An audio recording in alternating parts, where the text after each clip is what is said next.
এখন মন্ত্রী পরিষদের কিছু মাথা মোটা লোক আছে, রাজা বাদশারা সম্মানিত হয় তাদের বুদ্ধিজীবীদের কারণে, আবার রাজা বাদশারা লাঞ্ছিত বেইজ্জত জুতার মালা পড়ে এই তাদের সভাসদ মন্ত্রী পরিষদ বুদ্ধিজীবীর কারণে। কথা ঠিক কিনা?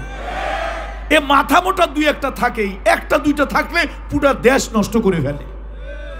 এই মাথা মোটা মন্ত্রী একটা বুদ্ধি দিল, কয় হুজুর টাকা পয়সার কাছে রানী, টাকা পয়সার ধন দৌলতের কাছে দুনিয়ার সবাই কাবু, সবাই দুর্বল।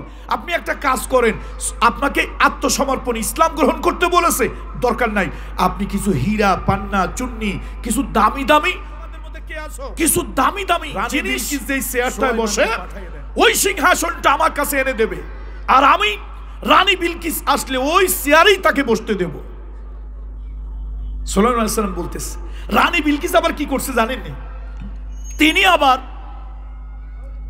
আসার আগে চিন্তা করলো, যারা ক্ষমতায় থাকে তাদের ক্ষমতার চেয়ারের উপর অনেক মায়া থাকে, দুনিয়ার হাজার কিছু হইলে চেয়ারের মায়া ছাড়তে পারে না। এটার মধ্যে আঠা জটা এরকম চটা এরকম ভাবে লাগে, 3 গাছ রশি গলায় বেঁধেও তারপরে জনগণ নামাইতে কষ্ট হয়।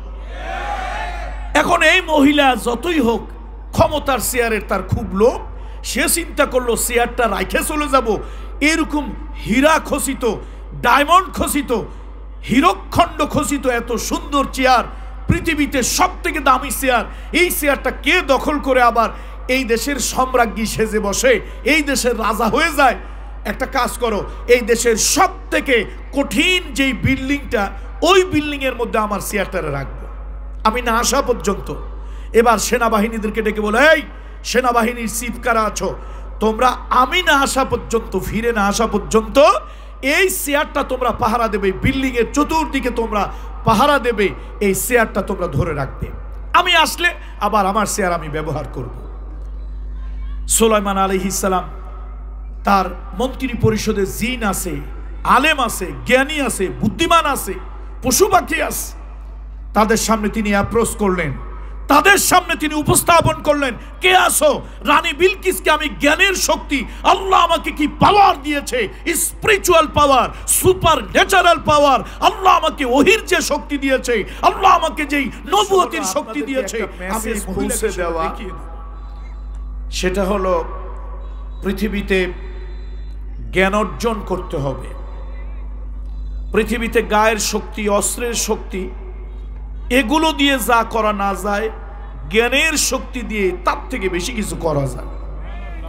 আজকে সারা দুনিয়ায় মুসলমান মার খাচ্ছে, আজকে সারা দুনিয়ায় মুসলমান নির্যাতিত নিগৃহীত হচ্ছে তাদের জ্ঞানের দৈন্যতার কারণে। জ্ঞানের দৈন্যতার কারণেই মুসলমান মূলত মার খাচ্ছে। জ্ঞানের শক্তি দিয়ে যা করা সম্ভব, পৃথিবীর অন্য কোন শক্তি দিয়ে তা করা সম্ভব, বলুন আমার সাথে, তা করা সম্ভব নয়। ঠিক এই কথাটা আমি কোরআন থেকে বলবো, আমি আমার নিজের মতো করে বলবো না, মন গড়া কথাও বলবো না। জ্ঞানের শক্তি, জ্ঞান যে কত বড় শক্তি, নলেজ যে কত বড় পাওয়ার, আল্লাহ তাআলা সূরা নামলের ভিতরে সুলাইমান আলাইহিস সালাতু ওয়াস সালামের সে আলোচনা থেকে আল্লাহ তাআলা সেটা তুলে ধরেছেন। আর সুলাইমান আলাইহিস সালাম এমনিতেই যথেষ্ট, আল্লাহু আকবার, পৃথিবীতে যত রাজা বাদশাহ, যত সম্রাট, যত সম্রাজ্ঞী পৃথিবীতে এসেছেন, তাদের মধ্যে সুলাইমান আলাইহিস সালাতু ওয়াস সালাম অন্যতম। একদিকে তিনি সম্রাট, বাদশাহ, জাগতিক ক্ষমতার অধিকারী, আর একদিকে তিনি আল্লাহ তাআলার উলুল আজম একজন পয়গম্বর, বলুন সুবহানাল্লাহ, মর্যাদাশীল একজন পয়গম্বর। কালামুল্লাহ শরীফের মধ্যে আল্লাহ তাআলা যেই 25 জন পয়গম্বরের নাম আমরা জানি কালামুল্লাহ শরীফ এবং হাদিস শরীফের মাধ্যমে, তার মধ্যে অন্যতম একজন সুলাইমান আলাইহিস সালাম। সেই সুলাইমান আলাইহিস সালাম জ্ঞানের উপরে কতটা গুরুত্ব দিয়েছেন, মূলত আজকের এই সংক্ষিপ্ত আলোচনায় আমি সেটা আপনাদের সামনে তুলে ধরব। আল্লাহর পয়গম্বর সুলাইমান আলাইহিস সালাম, আল্লাহর পয়গম্বর তার রাজ দরবারে বিভিন্ন প্রকারের বিভিন্ন প্রজাতির এক একটা প্রাণী তিনি রাখতেন। তার মন্ত্রী পরিষদে আলেম, জ্ঞানী, গুণী, বুদ্ধিমান মানুষ যেরকম ছিল, তার মন্ত্রী পরিষদে জিন ছিল, তার মন্ত্রী পরিষদে বিভিন্ন পশু পাখি রাখা হয়েছিল। আল্লাহ তাআলা সুলাইমান পয়গম্বরকে এত শক্তি আল্লাহ তাআলা দিয়েছিলেন। সুলাইমান আলাইহিস সালাম বিভিন্ন প্রাণীর ভাষা তিনি বুঝতে পারতেন এবং বিভিন্ন প্রাণীকে তিনি শাসন করতেন। তবে তিনি একজন ন্যায়পরায়ণ বাদশাহ ছিলেন। কখনো কারো উপরে কোনো ধরনের জুলুম তিনি করতেন না। সুবহানাল্লাহ, কোনো ধরনের জুলম তিনি কখনো কারো উপরে করতেন না। সুলাইমান আলাইহিস সালাম সাধারণ গর্তের একটা পিপিলিকার প্রতি যেন অন্যায় না হয়, জুলম না হয়, সেদিকেও তিনি খেয়াল রাখতেন। তিনি অত্যন্ত সুবিবেচক একজন বাদশাহ ছিলেন। তার মতো ন্যায়পরায়ণ বাদশাহ, তার মতো সুবিবেচক, তার মতো জ্ঞানী, আল্লাহু আকবার, পৃথিবীতে ব্যতিক্রম। এই সুলাইমান আলাইহিস সালাম যখন ছোট, তখন একবার দাউদ আলাইহিস সালাতু ওয়াস সালামের রাজ্যে আল্লাহ তাআলা ভবিষ্যৎ বাদশাহ কে হবেন আল্লাহ তাআলা সেটা নির্ধারণ করবেন। একদিন নবী দাউদ আলাইহিস সালাতু ওয়াস সালামের মন খারাপ, দাউদ পয়গম্বরের মন খারাপ। তো আল্লাহ তাআলা ফেরেশতা পাঠালেন দাউদ পয়গম্বরের কাছে, পয়গম্বর দাউদ, আপনার মন খারাপ কেন? পয়গম্বর দাউদ বললেন, আল্লাহ তো সব কিছু জানেন, আমার মন খারাপ এই জন্য, এই যে বিশাল একটা রাষ্ট্র আমি চালাই, একদিকে নবুয়ত চালাই আর একদিকে আমি রাষ্ট্র চালাই, তো আমি ইন্তেকালের পর এই বিশাল রাষ্ট্র কে দেখাশোনা করবে? একজন ভালো মানুষ দরকার, রাষ্ট্র পরিচালনায় একজন ভালো চরিত্রবান জ্ঞানী মানুষ দরকার। কার হাতে আমি দায়িত্ব দেই, কে এই দায়িত্বটা পালন করবে? সে জনগণের হক, আল্লাহর সকল মখলুকের হক ঠিক মতো আদায় করবে কিনা, এটা নিয়ে আমি চিন্তিত। আল্লাহ তাআলা জানায় দিলেন, দাউদ, আপনি আপনার রাজ্যের মানুষের কাছে দুইটা প্রশ্ন করবেন। এই দুইটা প্রশ্নের সঠিক জবাব, দুইটা প্রশ্নের সঠিক জবাব উত্তর যে দিতে পারবে, আমি আল্লাহ তাআলা তাকে এই বিশাল রাজ্যের বাদশাহ বানিয়ে দেব। শুধু তাকে বিশাল রাজ্যের বাদশাহ বানিয়ে দেব তা নয়, আমি আল্লাহ তাআলা সাথে সাথে নবুয়তের নিয়ামত তাকে দান করব। সুবহানাল্লাহ, একসাথে দুই জিনিস, দুইটা প্রশ্ন। আচ্ছা বলেন তো, আমাদের এই বাংলাদেশে যদি রাষ্ট্রীয়ভাবে একটা ঘোষণা হয় যে দুইটা প্রশ্ন হবে, এই প্রশ্নের জবাব যে দিতে পারবে তাকে দেশের বাদশাহী দেওয়া হবে, রাজা বানিয়ে দেওয়া হবে, প্রধানমন্ত্রী বানিয়ে দেওয়া হবে। আচ্ছা বলেন তো দেশের পরিস্থিতি কি হবে? দেশে একটা লোকও বাকি থাকবে না যে এই প্রশ্নের উত্তর দেওয়ার জন্য যারা প্রস্তুত হবে না। তার কথা হলো, যদি লেগে যায়, যদি আমার প্রশ্নের জবাব হয়ে যায়, তাহলে তো আমি বিশাল রাজ্যের বাদশাহ। ভোট নাই, ইলেকশন নাই, মারামারি, কিলাকিলি, ক্যাম্পিং, কোনো কিছু নাই। ভোট রাতে হবে না দিনে হবে, তাই নিয়ে মারামারি করা লাগবে না, চিন্তা করা লাগবে না। ভোট ইচ্ছায় হবে না, জবরদস্তিতে হবে, তা নিয়েও টেনশন নাই। কোনো গিলাকিলি, গুতাগুতি নাই, মাইকের আওয়াজ, সাউন্ড, হরেন, কোনো কিচ্ছু নাই। শুধু দুইটা প্রশ্নের উত্তর। বলেন তো কে চেষ্টা করবে না এটা? এখন পয়গম্বর দাউদ আলাইহিস সালাম যখন এই সংবাদটা দিছে, দেশের মানুষ হুমড়ি খেয়ে পড়ছে, এই প্রশ্নের জবাব দেবে। প্রথম প্রশ্ন হলো, বলো এই দুনিয়ার ভিতরে সব থেকে মূল্যবান কি? এই পৃথিবীতে সব থেকে মূল্যবান দামি কি, আর পৃথিবীতে সব থেকে মূল্যহীন, ভ্যালুলেস, যার কোনো মূল্য নাই, কিমত, যার কোনো মূল্য দাম নাই, এরকম জিনিস কি? এটা হলো প্রথম প্রশ্ন। এখন লোকেরা চিন্তা করে, আমরা ভাবছিলাম রাষ্ট্রের মালিক হওয়া যাবে, নবুয়ত পাওয়া যাবে। প্রশ্ন তো খুব কঠিন প্রশ্ন হবে। এখন এইরকম নরমাল প্রশ্ন, এইটার উত্তর দিয়ে কেমনি কি হবে বুঝলাম না। আসলে কিন্তু ছাত্ররা কঠিন প্রশ্নে তাদের সিরিয়াসনেস ভালো থাকে, আর সহজ প্রশ্ন সহজ মনে করে, এই জন্য সহজ প্রশ্নে ভুল করে 3 বার। কথা ঠিক কিনা বলেন? এখন প্রশ্ন হইছে, কয়টা প্রশ্ন হইলে বাদশা হওয়া যাবে? কোন তো কয়টা? বাদশা তো হবেই, সাথে পাবে কি? নবুয়ত। এখন প্রথম প্রশ্ন হলো, বলো পৃথিবীতে সব থেকে মূল্যবান দামি কোন জিনিস, আর পৃথিবীতে মূল্যহীন ভ্যালুলেস কোন জিনিস? আল্লাহর কুদরত, যে যা মনে করে সে তাই বলতে লাগলো, যার মনে যা সে তাই বলতে লাগলো। কেউ বলল সব থেকে দামি হলো স্বর্ণ,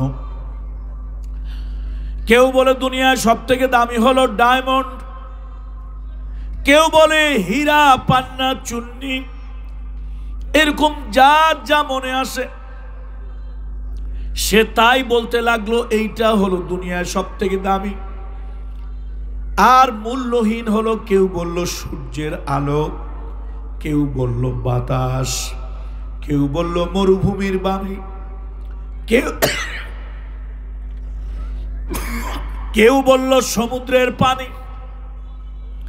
এগুলার কোনো মূল্য নাই, কোনো দাম নাই। যার যা মনে আসে সে তাই বলতে লাগলো। সবার প্রতিযোগিতা হয়ে গেল, সবাই প্রশ্নের জবাব দেওয়া হয়ে গেল। দাউদ আলাইহিস সালাম লক্ষ্য করে দেখেন, তার ছোট্ট অল্প বয়স্ক একটা সন্তান, বড় আদরের সন্তান, নাম হলো সুলাইমান। বলুন আলাইহিস সালাম। এই সুলাইমান বসে আছে, কাঁদতেছে, মনটা খারাপ। দাউদ পয়গম্বর জিজ্ঞেস করলো, বাবা তোমার মনটা খারাপ কেন? আর দেশের বাদশা হওয়ার জন্য, নবুয়ত পাওয়ার জন্য সবাই চেষ্টা করতেছে, তুমি যে কোনো চেষ্টাও করলা না, কাঁদতেছো কারণ কি? কয়, আব্বা আমার বাদশা হওয়ার কোনো খায়েশ নাই, তবে নবুয়ত আল্লাহ তাআলা যোগ্যতার ভিত্তিতে দেন। নবুয়তটা আল্লাহর মেহেরবানি, এটা আল্লাহর করুণা, তবে বাদশা হওয়ার কোনো খায়েশ আমার নাই। এই জন্য আমি এই প্রশ্নের উত্তর নিয়ে এত চিন্তা প্রতিযোগিতা করি না। তবে আমার কাছে মনে হচ্ছে যতগুলি মানুষ জবাব দিছে, জবাবটা আমার কাছে এইটা মনে হয় নাই সঠিক। তো তোমার কাছে কোনটা সঠিক মনে হয়? সুলাইমান আলাইহিস সালাম বললেন, বাবা এই দুনিয়ার ভিতরে সব থেকে দামি হলো মানুষ, আবার এই দুনিয়ার ভিতরে সব থেকে মূল্যহীন, মূল্য যার নাই সে হলো মানুষ। এই মানুষকে আল্লাহ তাআলা সৃষ্টি করেছেন যেই উদ্দেশ্যে আল্লাহ তাআলা সৃষ্টি করেছেন। যেমন আমাদের কোরআনের মধ্যে আল্লাহ তাআলা বলেছেন, ওয়ামা খালাকতুল জিন্না ওয়াল ইনসা ইল্লা লিয়াবুদুন। বনি আদমকে আল্লাহ তাআলা খলিফা বানিয়ে পৃথিবীতে পাঠিয়েছেন, আর ইবাদত, বন্দিগি, দাসত্ব, গোলামি, হুকুমের তাবেদারি করার জন্য এই পৃথিবীতে আল্লাহ তাআলা মানুষ পাঠিয়েছে। এটা আমাদের মূল কাজ।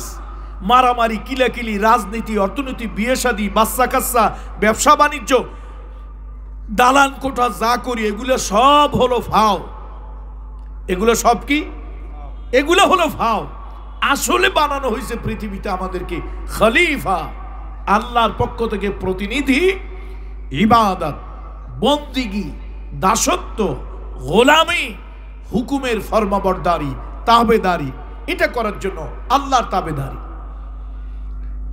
বাবা আমার ক্ষুদ্র জ্ঞানে, তিনি তো ছোট মানুষ, এখনো টিন এইজার, কিশোর বয়স, বলছে বাবা আমার কাছে মনে হচ্ছে এই দুনিয়ায় সব থেকে দামি হলো, মূল্যবান হলো মানুষ, আবার পৃথিবীতে মূল্যহীন হলো মানুষ।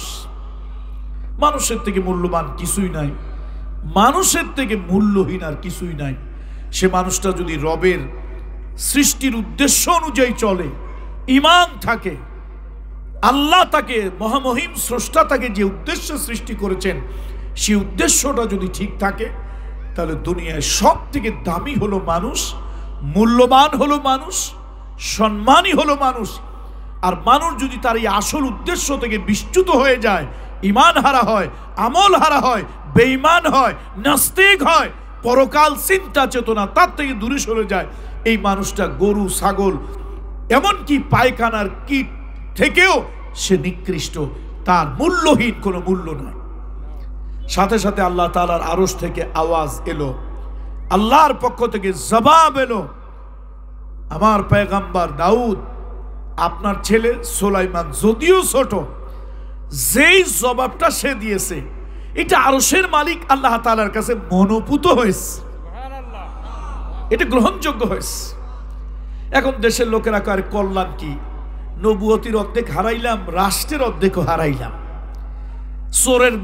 চোরের দৃষ্টি সবসময় গাড়টির দিকে, চোরের দৃষ্টি কোন দিকে? গাড়টির দিকে। এখন দেশের মানুষের সবার তো চিন্তা হলো ক্ষমতার দিকে। পয়গম্বর দাউদের তো এই চিন্তা নাই, বলেন না আলাইহিস সালাম, নবীদের নাম শুনলে একটু সম্মান করবেন, তাজিম করবেন, ইজ্জত করবেন, এটা আল্লাহ তাআলা ভাগ্য পরিবর্তন করে দেবে, আমল পরিবর্তন করে দেবে। যতবার নবীদের পয়গম্বরদের নাম যতবার শোনেন, সাহাবীদের নামও শুনলে একটু সম্মান করবেন, শ্রদ্ধা করবেন, দিল থেকে তাজিম করবেন, হতে পারে আল্লাহ তাআলা আপনাকেও সম্মানী করে দেবেন।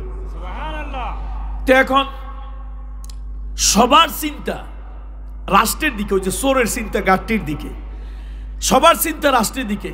সুলাইমান আলাইহিস সালাম তার চিন্তা কোন দিকে?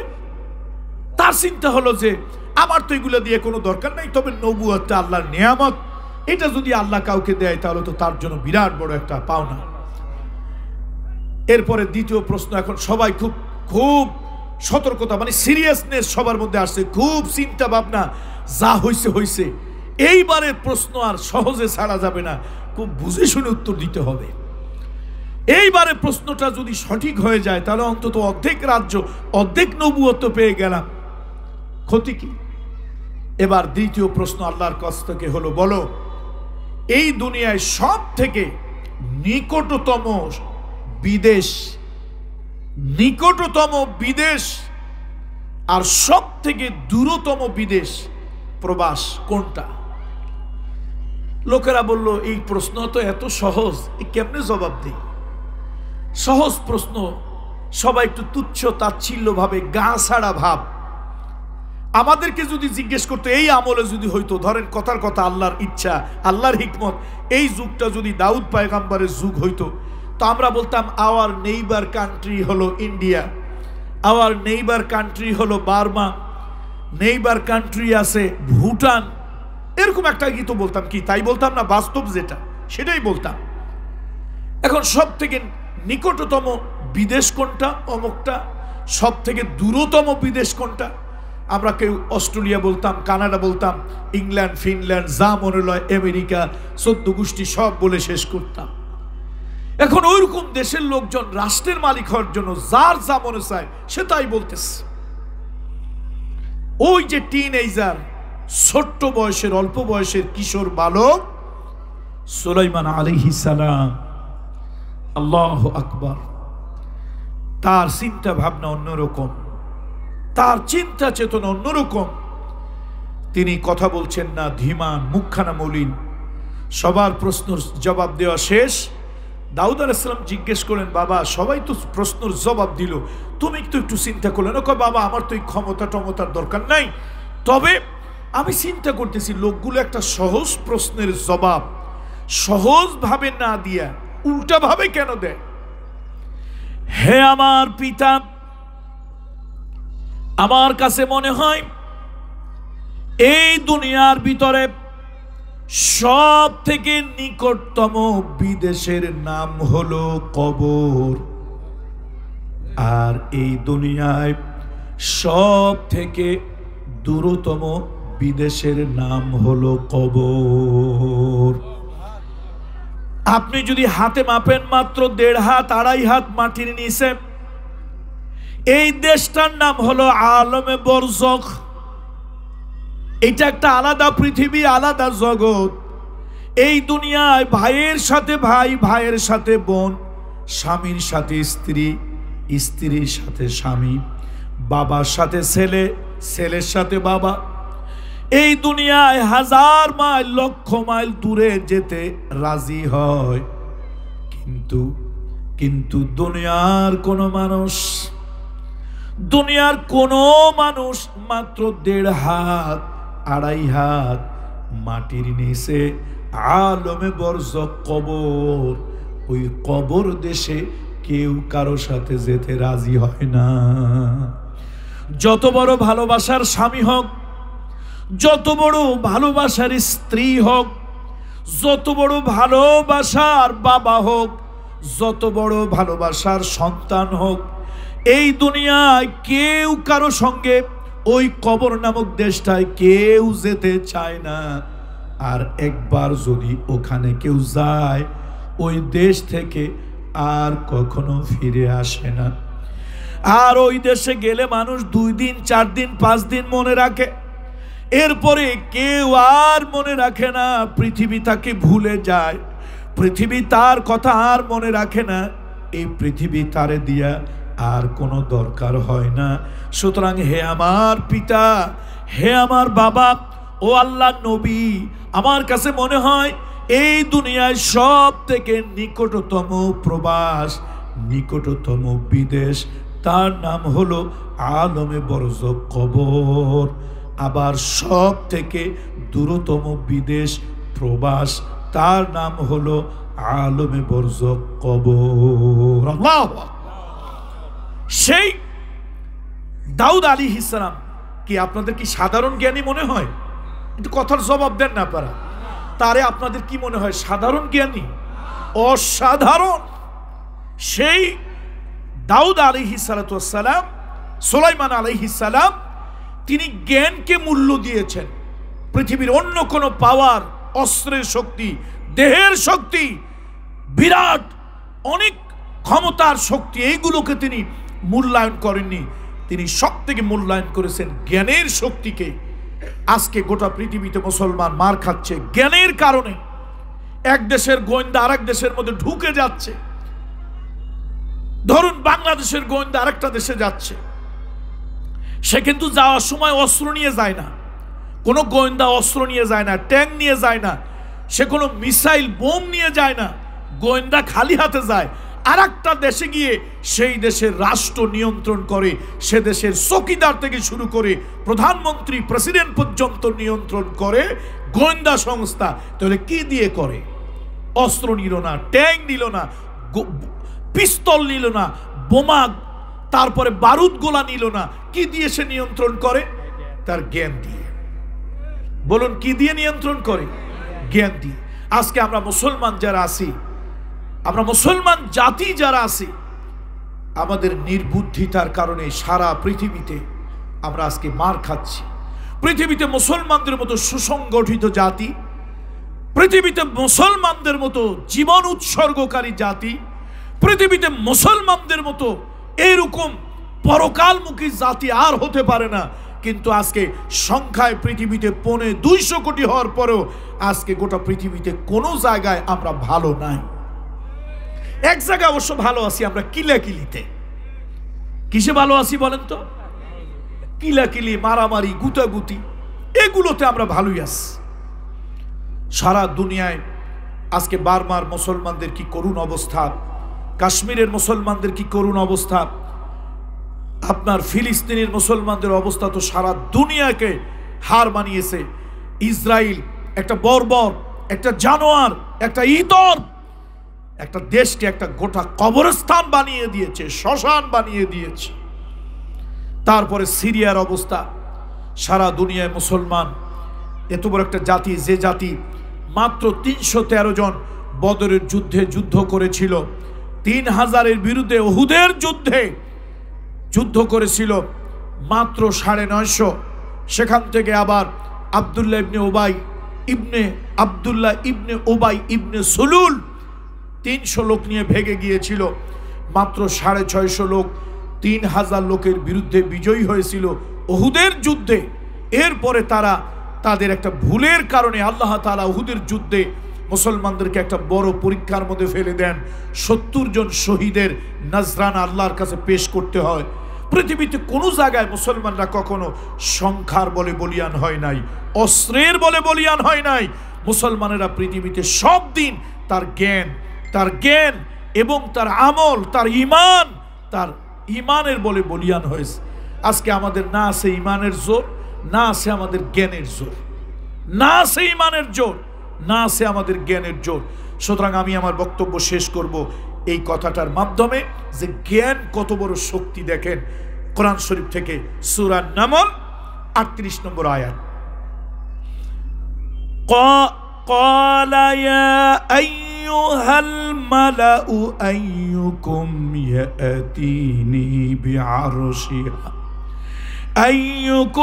يأتيني بعرشها قبل أن يأتوني মুসলিমিন। আল্লাহর পয়গম্বর সুলাইমান আলাইহিস সালাম এই পৃথিবীতে ৪ জন ক্ষমতাসীন বাদশার একজন। বিরাট বড় ক্ষমতা, বিরাট বড় শক্তি আল্লাহ তাকে দিয়েছেন। পৃথিবীর বিশাল একটা অঞ্চল তিনি শাসন করেন। একদিন তার মন্ত্রী পরিষদের একজন সদস্য, পাখিদের ভিতর থেকে তার মন্ত্রী পরিষদের একজন সদস্য, নাম হলো হুদহুদ। হুদহুদ নামক পাখিটা সুলাইমান আলাইহিস সালামের কাছে এসে একটা কমপ্লেইন করলো, একটা বর্ণনা দিল। হুজুর, এই যে আপনার রাজ্যটা যেখানে শেষ, আপনার রাজ্যের পাশে একটা রাজ্যে আমি আজকে গিয়েছিলাম, সেই রাজ্যের মালিক হচ্ছে, সেই রাজ্যের প্রধান হচ্ছে একজন মহিলা, একজন রানী, একজন সম্রাজ্ঞী। সেই মহিলার নাম হলো বিলকিস। তিনি খুব জৌলুস পূর্ণ জীবন যাপন করেন, অর্থাৎ খুব লাক্সারিয়াস লাইফ স্টাইল মেনটেন করেন। তার রাজ্যে টাকা পয়সা, সোনা দানা, হীরা পান্না চুন্নি এগুলোর কোনো কিছুর অভাব নাই। আর তার রাজ সিংহাসনটা জৌলুসে ভরা। হুদহুদ পাখি সুলাইমান আলাইহিস সালামের কাছে এই সংবাদটা দিল। সুলাইমান আলাইহিস সালাম বললেন, শোনো, যাও আমার কাছ থেকে একটা চিঠি নিয়ে যাও, ওই দেশের প্রধান, যিনি রাষ্ট্রপ্রধান, সম্রাজ্ঞী রানী, তার কাছে আমার এই চিঠিটা তাকে ড্রপ করবে। যাও একটা চিঠি লিখে, এই যে মন্ত্রী পরিষদের মধ্যে বিভিন্ন প্রাণী, মানুষ, জ্ঞানী, আলেম, ওলামা, তারপরে জ্ঞানী গুণী বুদ্ধিজীবী, সব ধরনের লোক তার মন্ত্রী পরিষদে আস, এমনকি পশু পাখির ভিতরে পর্যন্ত সদস্য রেখেছে। সুলাইমান আলাইহিস সালাম হুদহুদের কাছে চিঠিটা লিখে দিলেন। হুদহুদ পাখি এই চিঠিটা নিয়ে সুলাইমান আলাইহিস সালামের রাজ্য অতিক্রম করে তিনি চলে গেলেন ওই রাষ্ট্রে। সেই রাষ্ট্রের যিনি সম্রাজ্ঞী রানী বিলকিসের কাছে চিঠিটা তিনি দিলেন। ওই চিঠি তিনি পড়লেন। এবার তিনি তার মন্ত্রী পরিষদকে ডাকলেন। তাদের নিয়ে জরুরি মন্ত্রী পরিষদের বৈঠক শুরু হলো। সেই বৈঠকে তিনি মন্ত্রীদের সামনে এই চিঠিটা উপস্থাপন করলেন। শোনো, আমাদের রাজ্যের বাহিরে বিশাল সাম্রাজ্য, সেই সাম্রাজ্যের একচ্ছত্র তিনি বাদশাহ সুলাইমান আলাইহিস সালাম, উনি আমার কাছে একটা চিঠি পাঠিয়েছেন তার মন্ত্রী পরিষদের সদস্য হুদহুদ পাখির মাধ্যমে। সে চিঠিটা হলো এমন, ওয়া ইন্নাহু মিন সুলাইমান ওয়া ইন্নাহু বিসমিল্লাহির রহমানির রহিম। পরম করুণাময় প্রভু মহামহিম আল্লাহর নামে শুরু করে তিনি একটা চিঠি পাঠিয়েছেন, আমাদেরকে ইসলাম গ্রহণ করার জন্য বলেছেন। তাহলে আমরা শান্তি নিরাপত্তা লাভ করব, কোনো যুদ্ধ বিগ্রহ মারামারি কাটাকাটি হানাহানি ইত্যাদি আমাদের সাথে হবে না। এখন মন্ত্রী পরিষদের কিছু মাথা মোটা লোক আছে, রাজা বাদশারা সম্মানিত হয় তাদের বুদ্ধিজীবীদের কারণে, আবার রাজা বাদশারা লাঞ্ছিত বেইজ্জত জুতার মালা পড়ে এই তাদের সভাসদ মন্ত্রী পরিষদ বুদ্ধিজীবীর কারণে। কথা ঠিক কিনা? এ মাথা মোটা দুই একটা থাকেই, একটা দুইটা থাকলে পুরো দেশ নষ্ট করে ফেলে। এই মাথা মোটা মন্ত্রী একটা বুদ্ধি দিল, কয় হুজুর টাকা পয়সার কাছে রানী, টাকা পয়সার ধন দৌলতের কাছে দুনিয়ার সবাই কাবু, সবাই দুর্বল। আপনি একটা কাজ করেন, আপনাকে আত্মসমর্পণ ইসলাম গ্রহণ করতে বলেছে, দরকার নাই, আপনি কিছু হীরা পান্না চুন্নি কিছু দামি দামি জিনিস সুলাইমানকে পাঠিয়ে দেন, এগুলো দেখে সে অবাক হয়ে যাবে। এই হাদিয়া পাইয়া লোভে পড়বে, সে আর আপনার দিকে বন্ধুত্বের হাত বাড়িয়ে দেবে, নাক গলাবে না। রানী বিলকিস তার মন্ত্রী পরিষদের পরামর্শ অনুযায়ী সেটাই করলেন। তিনি ওই চিঠিটাকে রেখে দিয়ে তিনি কিছু জৌলুসপূর্ণ কিছু উপহার দূতের মাধ্যমে, রাষ্ট্রদূতের মাধ্যমে সুলাইমান আলাইহিস সালামের রাজ্যে পাঠিয়ে দিলেন। ওদের ধারণা এগুলো দেখে সুলাইমান সালাম লোভে বোধহয় অস্থির হয়ে যাবে। সুলাইমান সালাম একটু রাগ হলেন, সে বললেন তোমরা আমাকে টাকা পয়সা ধন দৌলত এই হীরা পান্না চুন্নি গোল্ড ডায়মন্ড এগুলো দিয়ে তোমরা আমাকে কিনতে চাচ্ছ? শোনো, আমি চাই তোমরা আল্লাহর কাছে নতি স্বীকার করো, বশ্যতা স্বীকার করো, আমার কাছে আত্মসমর্পণ করো। তাই যদি না হয় তাহলে তোমরা আমার সাথে যুদ্ধের জন্য প্রস্তুত হও, আমি যুদ্ধ করে তোমাদেরকে আমি জয় করব। তিনি পাঠিয়ে দিলেন, উপহার নিলেন না। এগুলা মানে এক ধরনের ঘুষ। রানী বিলকিস কিন্তু খুব বুদ্ধিমতী মহিলা ছিলেন, খুব জ্ঞানী বাদশা নারী সম্রাজ্ঞী ছিলেন। সে চিন্তা করলো এত উপহার যার মন গলাতে পারে না, নিশ্চয় তার টাকা পয়সা দুনিয়ার প্রতি লোভ নাই। আমি তার কাছে যাব, ইসলাম গ্রহণ করব। সুবহানাল্লাহ। বাড়ি গিয়ে বলবেন নাকি? সুবহানাল্লাহ এখন বলবেন না, বাড়ি গিয়ে বলবেন। আমি তার কাছে যাব, ইসলাম গ্রহণ করব। এটা তিনি একটা দূত মারফতে জানিয়ে দিলেন যে আমি আমার মন্ত্রী পরিষদের কয়েকজন মন্ত্রী নিয়ে পয়গম্বর সুলাইমান আলাইহিস সালামের কাছে আসব এবং তার রাজ্যে তার কাছে এসে আমি তার সামনে ইসলাম গ্রহণ করব। এবার সুলাইমান আলাইহিস সালাম একটা চিন্তা করলেন যে আমারও তো একটা খেল দেখানোর দরকার, একটা খেলা আমারও দেখানোর দরকার। সে খেলাটা কি দেখাবেন?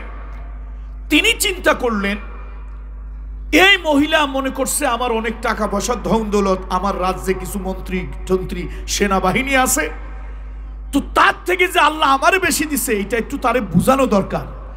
তারে হাতে মারবো না, তারে জ্ঞানের একটা মাইট দেব। কিসের মাইট দেব? জ্ঞানের একটা মাইট দেব। সুলাইমান আলাইহিস সালাম এবার যে কথাটা বলেন ঠিক সেই কথাটাই আল্লাহ তাআলা কালামুল্লাহ শরীফের সূরা আন-নামলের 38 নম্বর আয়াতে আল্লাহ বলছেন, ক্বালা ইয়া আইয়ুহাল মালাউ আইয়ুকুম ইয়াতিনি বিআরশিহা ক্বাবলা আইয়াতুনি মুসলিমিন। এ আমার মন্ত্রী পরিষদ, এ আমার রাষ্ট্রের পুলিশ প্রধান, আর্মি প্রধান, সেনাবাহিনী প্রধান, এ আমার রাষ্ট্রের লোকজন, আমার মন্ত্রী পরিষদ সভাসদের লোকজন, ওই যে আমার রাজ্যের পাশে একটা বিশাল রাজ্য, সেই রাজ্যের রানী বিলকিস আমার কাছে আসবে, আত্মসমর্পণ করবে, ইসলাম গ্রহণ করবে। আমি চাই আল্লাহ আমাকে কত বড় ক্ষমতা দিয়েছে, ওই ক্ষমতা তাকে দেখানোর জন্য। সুতরাং তোমরা কে আসো? রানী বিলকিস আমার রাজ্যে আমার কাছে আসবে, আমি তার সিংহাসন ওইটা আমি আমার এখানে নিয়ে আসব এবং তাকে বসার জন্য তার সিংহাসনটা তাকে আমি দেব। সে বুঝুক, সে জ্ঞানের চিন্তা করে নেক আমার আল্লাহ আমাকে কত বড় পাওয়ার দিয়েছে। আল্লাহু আকবার।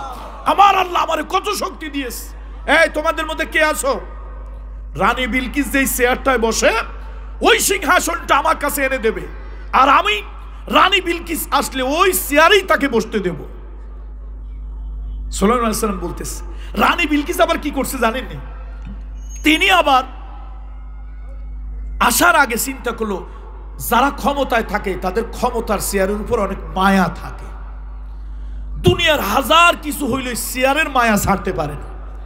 এটার মধ্যে আঠা জটা এরকম চটা এরকম ভাবে লাগে, 3 গাছ রশি গলায় বেঁধেও তারপরে জনগণ নামাইতে কষ্ট হয়। এখন এই মহিলা যতই হোক ক্ষমতার চেয়ারের তার খুব লোভ, সে চিন্তা করলো চেয়ারটা রাখে চলে যাব।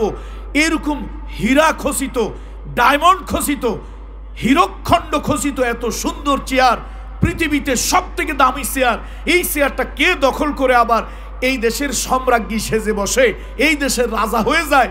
একটা কাজ করো, এই দেশের সব থেকে কঠিন যেই বিল্ডিংটা, ওই বিল্ডিং এর মধ্যে আমার চেয়ারটারে রাখবো, আমি না আসা পর্যন্ত। এবার সেনাবাহিনীদেরকে ডেকে বলে, এই সেনাবাহিনীর চিফ কারা আছো, তোমরা আমি না আসা পর্যন্ত, ফিরে না আসা পর্যন্ত এই চেয়ারটা তোমরা পাহারা দেবে, বিল্ডিং এর চতুর্দিকে তোমরা পাহারা দেবে, এই চেয়ারটা তোমরা ধরে রাখবে, আমি আসলে আবার আমার চেয়ার আমি ব্যবহার করব।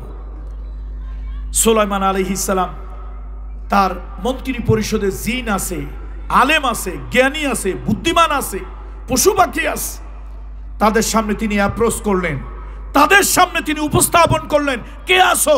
রানী বিলকিসকে আমি জ্ঞানের শক্তি, আল্লাহ আমাকে কি পাওয়ার দিয়েছে, স্পিরিচুয়াল পাওয়ার, সুপার ন্যাচারাল পাওয়ার, আল্লাহ আমাকে ওহির যে শক্তি দিয়েছে, আল্লাহ আমাকে যেই নবুয়তির শক্তি দিয়েছে, আমি এই মহিলাকে সেটা দেখিয়ে দেব। কে আসো? চেয়ারটা নিয়ে আসতে পারো। দেখেন কোরআন শরীফ কি বলে, কি মজার কথা।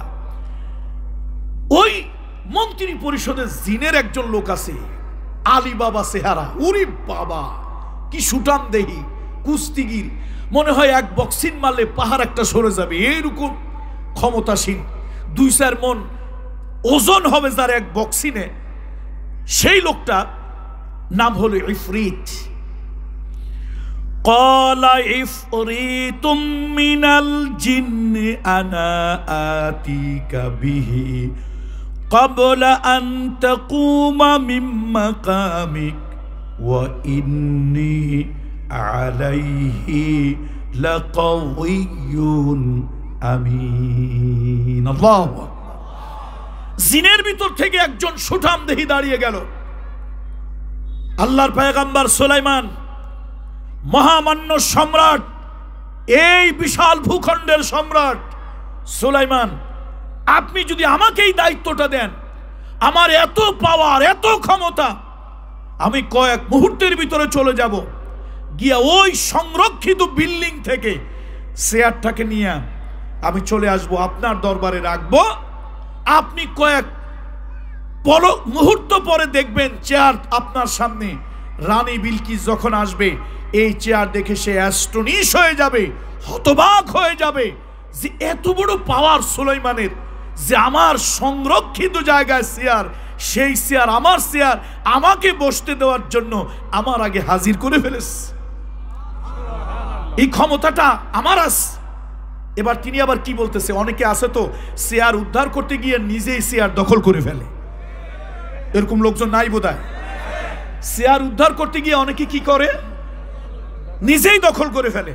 দেখেন সে এখন আবার সুলাইমান আলাইহিস সালামকে অভয় দিতেছে, ওয়া ইন্নী, নিশ্চয় আমি, আলাইহি লাকাউইয়ুন আমিন, এই কাজে আমি সবথেকে বেশি শক্তিশালী এবং আমি বিশ্বস্ত। অর্থাৎ আপনি ভয় পাইয়েন না, চেয়ারটা এনে আবার আমি চেয়ার দখল করে বসবো, এরকমটি না, আপনি আমার উপরে আস্থা এবং বিশ্বাস রাখতে পারেন। এখন সুলাইমান আলাইহিস সালাম কি করলেন?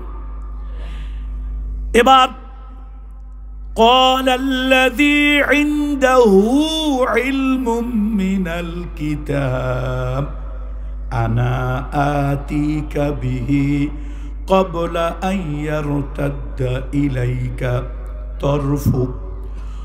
এমন সময় একটা লোক, ইনদাহু ইলমুম মিনাল কিতাব, আল্লাহু আকবার বলেন, আরো জোরে চিৎকার করে বলেন সুবহানাল্লাহ।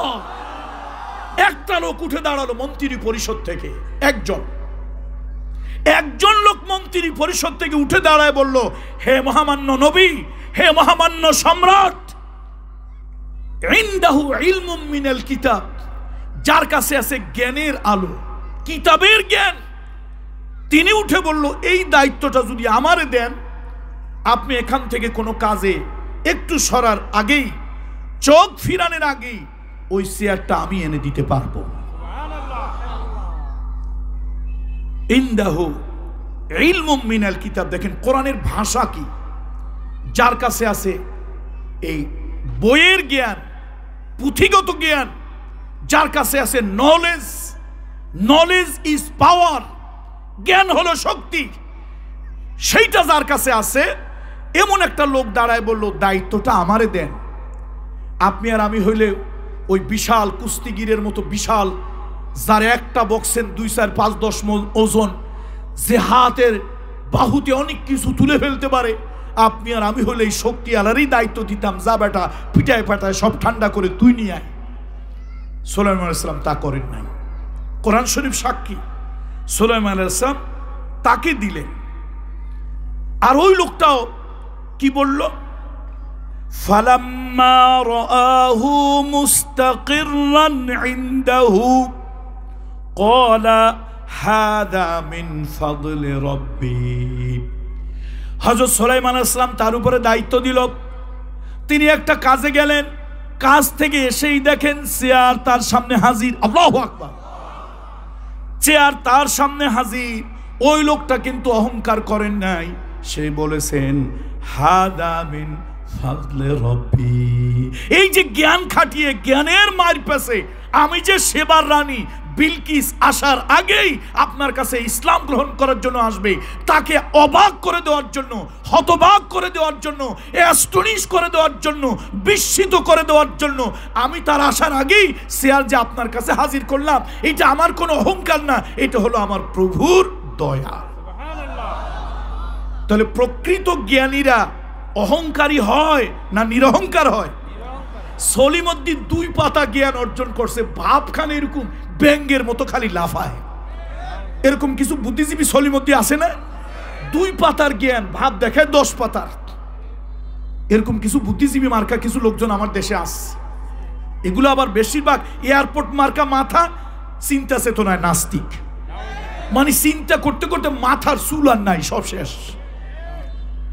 বন্ধুরা আমার, হযরত সুলাইমান আলাইহিস সালাম যার উপরে দায়িত্ব দিয়েছিলেন, ইনদাহু ইলমুম মিনাল কিতাব, ইনশাআল্লাহ আগামীকালকে আল্লাহ যদি হায়াতে বাঁচিয়ে রাখেন, আমি এই কথাটুকুর ফিনিশিং দিয়ে আগামীকালকের সাবজেক্ট আল্লাহ চায় তো শুরু করব। আল্লাহ আমাদেরকে তৌফিক দান করুন। আমার কলিজার টুকরা সন্তান, আমাদের বর্তমান পীর সাহেব কেবলার মেজো ছেলে, আমি আমার সন্তানই মনে করি, এবং আমার আব্বা মরহুম দুনিয়া থেকে চলে গেছেন, সে বাতি আমরা ধরে রাখার চেষ্টা করেছি। আমরাও একদিন দুনিয়ায় থাকবো না, আপনারা দোয়া করবেন আমাদের সন্তানেরা যেন দিনের স্বার্থে বাতি ধরে রাখতে পারে। আমাদেরই সন্তান, আমাদের মাহমুদুল হাসান আবিদ, আমাদের বর্তমান পীর সাহেব হুজুরের মেজো ছেলে, আমার অত্যন্ত কলিজার টুকরা, আমার অত্যন্ত কলিজার টুকরা সন্তান, সে আলহামদুলিল্লাহ আপনাদের মধ্যে বয়ান রাখবে আগামীকালকে। আমাদের সভাপতি সাহেবরা আছেন এখানে বসা, আলহামদুলিল্লাহ। আগামীকালকে ওনারা সিদ্ধান্ত নিয়েছেন, আমি নাই চাচ্ছিলাম, যেহেতু আমরা তো কথা বলি, ঢেকি স্বর্গে গেলেও বাড়া বাঁধে, সব জায়গায় খালি কথা বলতে হয়। এই কথা বলতে গিয়ে কণ্ঠের অবস্থা 12টা বেজে গেছে। তারপরে ওনারা চাচ্ছেন আগামীকালকে খাস পর্দার সাথে 100% শরিয়াত রক্ষা করে, কত পার্সেন্ট? 100% শরিয়াত রক্ষা করে মা এবং বোনদেরকে অধপতন থেকে বাঁচানোর জন্য, মহিলাদেরকে অধপতন থেকে বাঁচানোর জন্য ওনারা একটা মহিলা মাহফিল কালকে করতে চাচ্ছেন। যেহেতু কালকে জুমাবার, কালকে কি বার? জুমাবার, এই জন্য খুব লম্বা করা যাবে না। অন্যদিন হলে লম্বা হলে অসুবিধা নাই, কিন্তু জুমাবার লম্বা করা যায় না। সেজন্য আগামীকালকে জাস্ট সকাল 8টায়, পারলে তার আগেই আপনারা আপনাদের মা বোন স্ত্রী মহিলাদেরকে পাঠিয়ে দেবেন। বাচ্চা কাচ্চাগুলো আপনারা রাখবেন, মহিলারা রাখে কত কষ্ট ভোগ করে এটা কালকে টের পাবেন। আপনাদের পারমিশন নাই, এই মাঠের চতুর্পাশ দিয়ে এতিমের মতো ঘুরবেন, মাঠের ভিতরে ঢুকবেন না। মহিলাদেরকে পাঠিয়ে দেবেন, কি মাঠের মধ্যে ঢুকবেন, উকি ঝুঁকি মারবেন না, মাঠের ভিতরে ঢুকবেন না।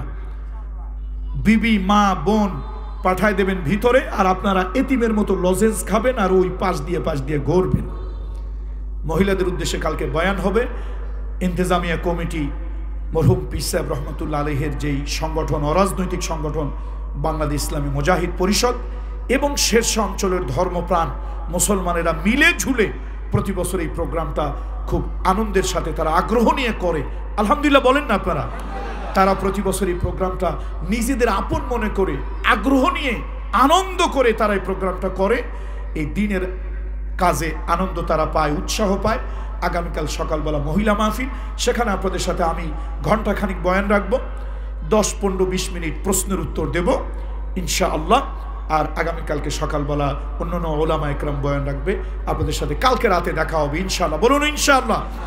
আল্লাহ আমাদের সকলের প্রতি রহম করুন। হাদা মা ইনদি ওয়াল ইলমু ইনদাল্লাহ আলাইহি তাওয়াক্কালতু ওয়া ইলাইহি উনীব। ওয়া আসসালামু আলাইকুম ওয়া রাহমাতুল্লাহি ওয়া বারাকাতুহু।